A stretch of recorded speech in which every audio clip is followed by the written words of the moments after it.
Hi friends, இன்றைக்கி வீடியோவில் பார்த்தீங்கன்னா ரொம்பவே இன்ட்ரெஸ்டிங்கான சூப்பர் டிப்ஸ் வந்து நான் சொல்லியிருக்கேன். அது மட்டும் இல்லாமல் உமன்ஸ்க்கு பேச்சுலர்ஸ்க்கெல்லாம் வந்து ஏற்ற மாதிரி ஒரு ரெடிமேட் சப்பாத்தி எப்படி பண்ணலாம் அப்படின்னு சொல்லியிருக்கேன். இந்த டிப்ஸ் எல்லாமே உங்களுக்கு ரொம்பவே வந்து யூஸ்ஃபுல்லாக இருக்கும். அதனால் வீடியோவை ஸ்கிப் பண்ணாமல் பாருங்கள்.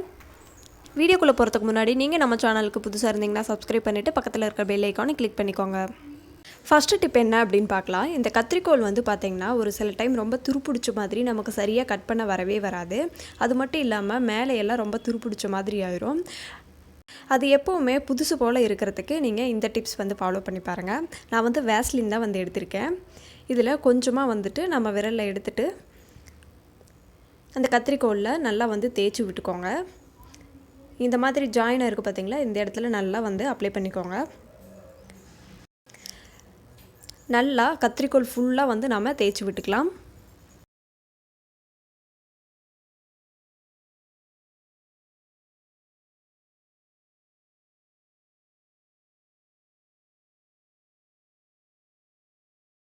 நல்லா தேய்ச்சி விட்டுட்டு ஒரு டிஷ்யூ பேப்பர் எடுத்துகிட்டு இதை நல்லா தொடச்சிக்கலாம்.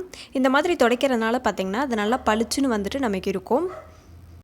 அது மட்டும் இல்லாமல் நம்ம கட் பண்ணுறதுக்கு ரொம்பவே வந்து ஈஸியாக இருக்கும். கண்டிப்பாக வீட்டில் ட்ரை பண்ணி பாருங்கள்.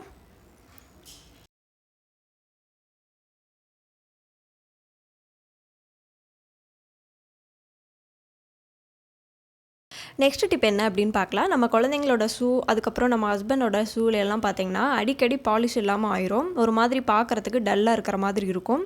நம்ம வந்து கடையில் பாலிஷ் பண்ணுறதுக்கு தனியாக ஒரு லிக்விட் எல்லாம் வச்சுருப்பாங்க. அதெல்லாம் நம்ம வாங்கவே தேவை கிடையாது. அதுக்கு இந்த மெத்தட் வந்து ட்ரை பண்ணி பாருங்கள். ஃபஸ்ட்டு அந்த ஷூ மேலே இருக்கிற அந்த டஸ்ட்டெல்லாம் வந்துட்டு நல்லா க்ளீன் பண்ணிக்கலாம்.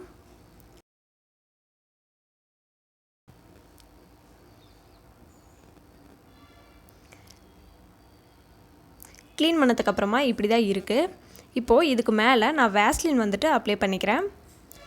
நல்லா இந்த மாதிரி டாட்டாக வந்துட்டு போட்டுட்டு நம்ம விரல்களாலேயே வந்து நல்லா தேய்ச்சி விட்டுக்கலாம்.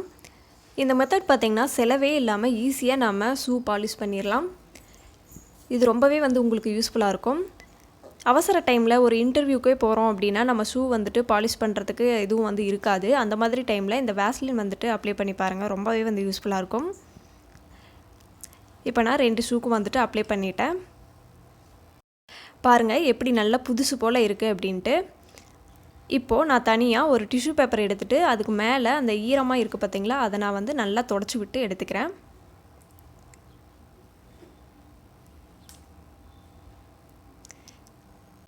இப்போ பாருங்கள் ஷூ நல்லா வந்து பளிச்சுன்னு வந்துட்டு ஆயிரும். இந்த மெத்தட் வந்துட்டு உங்களுக்கு ரொம்பவே வந்து யூஸ்ஃபுல்லாக இருக்கும். கண்டிப்பாக வீட்டில் ட்ரை பண்ணி பாருங்கள். இப்போது அடுத்த டிப்ஸ் என்ன அப்படின்னு பார்க்கலாம்.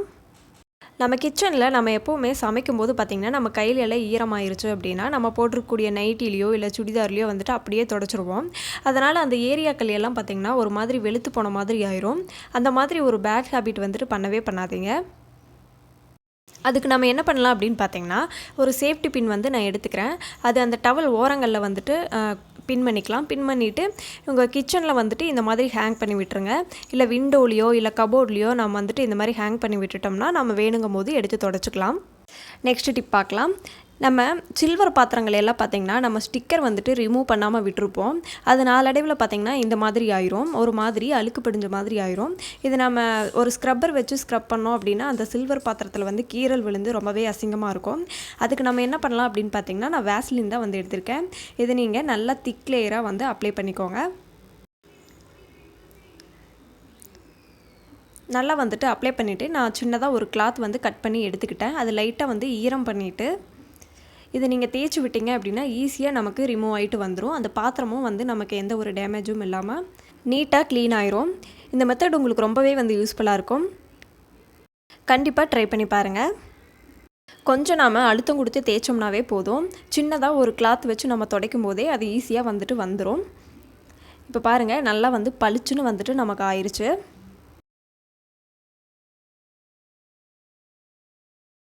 இப்போ அடுத்ததாக ஒரு இன்ட்ரெஸ்டிங்கான ஒரு டிப்ஸ் வந்து பார்க்கலாம். வேலைக்கு போகிறவங்க இல்லை பேச்சுலர்ஸ்க்கெல்லாம் வந்து பார்த்திங்கன்னா இந்த டிப்ஸ் ரொம்பவே யூஸ்ஃபுல்லாக இருக்கும் அப்படின்னு நினைக்கிறேன். நம்ம சடனாக சப்பாத்தியோ பூரியோ வந்துட்டு செய்யலான்னு நினைக்கும் போது அது மாவு பிணையிறதுக்கே வந்துட்டு ரொம்பவே லேட் ஆயிரும். அந்த மாதிரி இல்லாமல் நம்ம ரெடிமேடாக செஞ்சு வச்சுக்கிட்டோம்னா ரொம்பவே வந்து யூஸ்ஃபுல்லாக இருக்கும். அதை எப்படி பண்ணலாம் அப்படின்னு தான் வந்துட்டு பார்க்க போகிறோம். வாங்க பார்க்கலாம். சப்பாத்திக்கு நீங்கள் எப்படி மாவு பிணைவீங்களோ அதே மாதிரியே பிணைஞ்சு வச்சுக்கோங்க. வச்சுட்டு நல்லா உருண்டைகளாக வந்து பிடிச்சிட்டு கீழே இந்த மாதிரி மாவு போட்டுட்டு நல்லா வந்து ரவுண்டாக தட்டி எடுத்துக்கலாம். இதில் நான் ஒரு சின்ன டிப்ஸ் வந்து சொல்லிக்கணும்னு சொல்லிட்டு நினச்சேன். கீழே வந்துட்டு மாவு போட்டுட்டு நல்லா அந்த உருண்டைகள்லையும் நல்லா மாவு தொட்டு எடுத்துக்கிட்டு உருட்டும் போது பார்த்திங்கன்னா அந்த லெஃப்ட் ஹேண்ட் வந்துட்டு நம்ம எந்த ஒரு வேலையும் செய்ய போகிறது கிடையாது, லைட்டாக பிடிச்சிட்டு மட்டும்தான் இருக்கும். அந்த ரைட் ஹேண்ட் மட்டும்தான் நான் யூஸ் பண்ணிவிட்டு இதை தேய்க்கிறேன். ரைட் ஹேண்டில் நல்லா வந்து ப்ரெஸ் பண்ணிவிட்டு நல்லா இழுத்து நல்லா தேய்ச்சி விட்டிங்க அப்படின்னா நல்லா ரவுண்டாக வந்துட்டு அதே நமக்கு கிடைக்கும். இப்போது இன்னொன்று செஞ்சு காட்டுறேன் பாருங்கள். கீழே வந்துட்டு மாவு போட்டுக்கிட்டிங்க அப்படின்னா நல்லா ஒட்டாமல் வந்து வரும். இப்போ பாருங்கள், நான் வந்துட்டு அந்த லெஃப்ட் ஹேண்டை நான் எதுவுமே செய்ய கிடையாது, ரைட் ஹேண்ட் மட்டும்தான் வந்துட்டு நான் யூஸ் பண்ணுறேன். எவ்வளோ ரவுண்டாக வந்துட்டு நம்ம கிடைக்குதுன்னு சொல்லி பாருங்கள். நம்ம அந்த சப்பாத்தி வந்துட்டு திருப்பி போடணுங்கிற அவசியமே கிடையாது. தேய்க்கும் போதே நல்லா வந்துட்டு நமக்கு ரவுண்டாக வந்து கிடைக்கும்.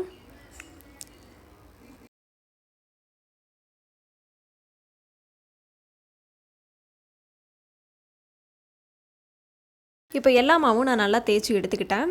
இப்போது அடுப்பை வந்துட்டு நல்லா சிம்மில் வந்து வச்சுக்கோங்க. அதுக்கப்புறமா நம்ம தோசைக்கல்லை வச்சுட்டு அதுக்கு மேலே இந்த சப்பாத்தி மாவு போட்டுக்கலாம். போட்டுட்டு பார்த்திங்கன்னா இது நல்லா வந்துட்டு நமக்கு கலர் வந்துட்டு சேஞ்ச் ஆகக்கூடாது, லைட்டாக வந்துட்டு சேஞ்ச் ஆகணும். ஒரு மாதிரி ஒயிட் கலரில் மேலே வரும், அதுதான் வந்துட்டு கரெக்டான பதமாக இருக்கும். அடுப்பை வந்துட்டு மீடியம் ஃப்ளேம்லேயோ இல்லை ஹை ஃப்ளேமில் வச்சுட்டிங்க அப்படின்னா வந்துட்டு உங்களுக்கு கலர் வந்துட்டு ஒரு மாதிரி ப்ரௌன் கலரில் வந்துட்டு மாறிடும். அந்த மாதிரி வந்து செய்யக்கூடாது. லைட்டாக அதில் இருக்கக்கூடிய அந்த ஈரப்பதம் வந்துட்டு போகணும். போயிட்டு மேலே நல்லா வந்து ஒயிட்டாக வந்து நமக்கு கிடைக்கும். அதுதான் வந்துட்டு கரெக்டான பதம். இதுக்கு ஒரு பக்கம் வேகிறதுக்கு ஒரு 30 செகண்ட் கிட்ட ஆகும்.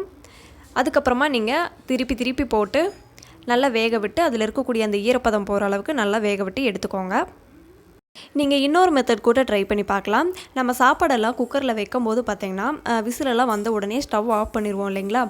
ஆஃப் பண்ணதுக்கப்புறமா பார்த்திங்கன்னா அந்த குக்கரில் கொஞ்சம் சூடு இருக்கும் பார்த்திங்களா, அதுக்கு மேலே இந்த சப்பாத்தியை வச்சுட்டு நல்லா சுட்டி எடுத்துக்கலாம். அதுவும் உங்களுக்கு யூஸ்ஃபுல்லாக இருக்கும். அது மட்டும் இல்லாமல் நீங்கள் இட்லி சுடும்போது அந்த இட்லி பாத்திரத்து மேலேயும் கூட நீங்கள் இதை வச்சுக்கலாம். கருகாமல் நீட்டாக நமக்கு வரும். இதுக்கு நீங்கள் எந்த ஒரு ஆயிலும் வந்துட்டு யூஸ் பண்ணக்கூடாது. இப்போ பாருங்கள், நான் எல்லாமே வந்து சுட்டி எடுத்துக்கிட்டேன். மேலே வந்துட்டு கொஞ்சம் கூட ப்ரௌன் கலரில் இல்லாமல் நல்லா ஒயிட்டாக வந்துட்டு ஈவனாக வந்து சுட்டி எடுத்திருக்கேன். இதுதான் வந்து கரெக்டான பதம். இதை நீங்கள் வந்து பார்த்திங்கன்னா ஒரு ஏர்டைட் பாக்ஸில் வந்துட்டு ஸ்டோர் பண்ணி வைக்கலாம். அதாவது ஃப்ரிட்ஜில் வந்துட்டு ஸ்டோர் பண்ணிக்கோங்க. ரொம்பவே வந்து யூஸ்ஃபுல்லாக இருக்கும். இதை நீங்கள் ஒரு வாரத்துக்கு வந்துட்டு இதை வச்சுருந்து யூஸ் பண்ணலாம். வேலைக்கு போகிறவங்களாகட்டும் இல்லை பேச்சுலர்ஸ்க்கெல்லாம் வந்துட்டு இது ரொம்பவே யூஸ்ஃபுல்லாக இருக்கும். இந்த மாதிரி ஸ்டோர் பண்ணி வச்சுட்டு ஒரு 10 நிமிஷம் வெளியில் எடுத்து வச்சுருங்க. எடுத்து வச்சதுக்கப்புறமா சப்பாத்தி வந்து சுட்டி எடுத்துக்கிட்டிங்கன்னா வந்து நல்லா சாஃப்டாக வந்துட்டு நமக்கு கிடைக்கும். என்ன ஃப்ரெண்ட்ஸ், இந்த டிப்ஸ் எல்லாம் உங்களுக்கு ரொம்பவே யூஸ்ஃபுல்லாக இருக்கும் அப்படின்னு நினைக்கிறேன். வீடியோ பிடிச்சிருந்து நினச்சிங்கன்னா லைக் பண்ணிட்டு கமெண்ட் பண்ணுங்கள். இதே மாதிரி நிறைய டிப்ஸ் வேணும்னு நினச்சிங்கன்னா நம்ம சேனலுக்கு சப்ஸ்கிரைப் பண்ணிவிட்டு பக்கத்தில் இருக்க பெல் ஐக்கானையும் கிளிக் பண்ணிக்கோங்க. தேங்க்ஸ் ஃபார் வாட்சிங்.